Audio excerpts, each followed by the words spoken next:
बिस्मिल्लाहिर्रहमानिर्रहीम। ईमान टेल्स के मोहतरम नासरीन और सामाईन अस्सलाम वालेकुम। नासरीन, अल्लाह रब्बुल इज़्ज़त ने जब भी किसी नबी को इस दुनिया में भेजा तो उनके साथ कोई ना कोई निशानी, गैबी दलील या मौजज़ा अता फरमाया ताकि वो अपनी कौम पर इस बात की दलील पेश कर सकें कि वो अल्लाह की तरफ से भेजे गए रसूल हैं। और जब तमाम इंसानियत के लिए आखिरी नबी हमारे प्यारे आका हज़रत मोहम्मद मुस्तफ़ा सल्लल्लाहु अलैहि वसल्लम को मबऊस फरमाया गया, आप सल्लल्लाहु अलैहि वसल्लम को सिर्फ नबूवत की अजीम जिम्मेदारी नहीं दी गई बल्कि ऐसे रोशन मौजज़ात भी अता फरमाए गए जो अक्ल को हैरान कर देने वाले और हिदायत के दरवाजे खोलने वाले थे। मौजज़ा दरअसल उस गैर मामूली चीज़ को कहती हैं जो अल्लाह के हुक्म से किसी नबी के हाथ पर ज़ाहिर हो और जो इंसानी ताकत, साइंस या अकल से मावरा हो ताकि लोग जान सकें कि ये शख्सियत महज इंसान नहीं बल्कि अल्लाह के बरगुज़ीदा नबी हैं। नाज़रीन, आज हम इसी सिलसिले में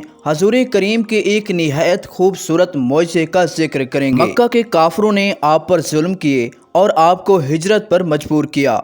जब आपने मदीने मुनव्वरा की तरफ हिजरत का इरादा फरमाया तो आपके साथ हज़रत अबू बकर सिद्दीक़ भी थे। सफ़र के दौरान आपका गुज़र एक औरत उम्मे माबूद के खैमे से हुआ। वो अपने खैमे के सहन में बैठा करती और मुसाफिर को खाना पीना दिया करती थी। रसूलुल्लाह सल्लल्लाहु अलैहि वसल्लम ने उम्मे माबूद से गोश्त और खजूर खरीदने की ख्वाहिश ज़ाहिर की मगर कुछ भी मौजूद ना था। आपकी नज़र एक बकरी पर पड़ी जो इतनी कमज़ोर और लाग़िर थी कि चरने के काबिल भी ना रही थी। आप सल्लल्लाहु अलैहि वसल्लम ने पूछा, ये बकरी कैसी है?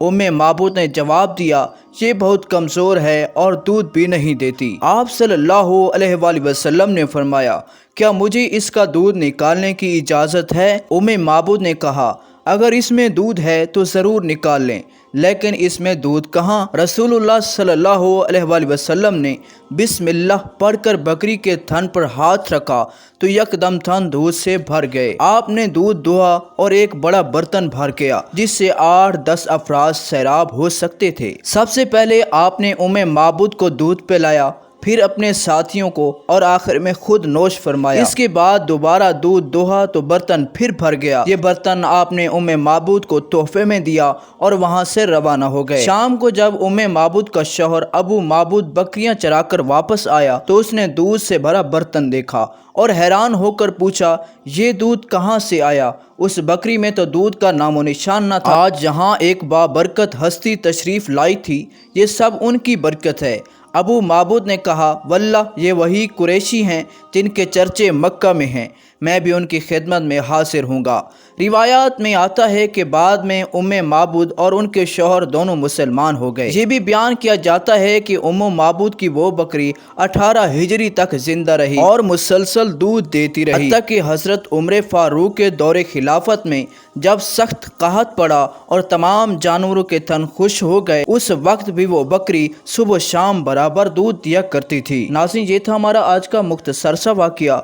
अगर ये वाक़या आपको पसंद है तो हमारे YouTube चैनल ईमान टेल्स को सब्सक्राइब करें और इस वीडियो को आगे अपने दोस्तों, अजीज़ व अकारिब के साथ भी शेयर करें। नाज़रीन, हमारी कोशिश होती है कि हम आप लोगों की खिदमत में ज़्यादा से ज़्यादा इस्लामिक वाक़यात पेश करते रहें और उम्मीद करते हैं कि आपको हमारे सारे वाक़यात ज़रूर पसंद आते होंगे और इस वीडियो को आगे लाजमी शेयर कीजिएगा। नाज़रीन, मिलते हैं अगले वीडियो में। अपना ढेर सारा ख्याल रखिएगा। अल्लाह ताला आप सबका हामी और नासिर हो।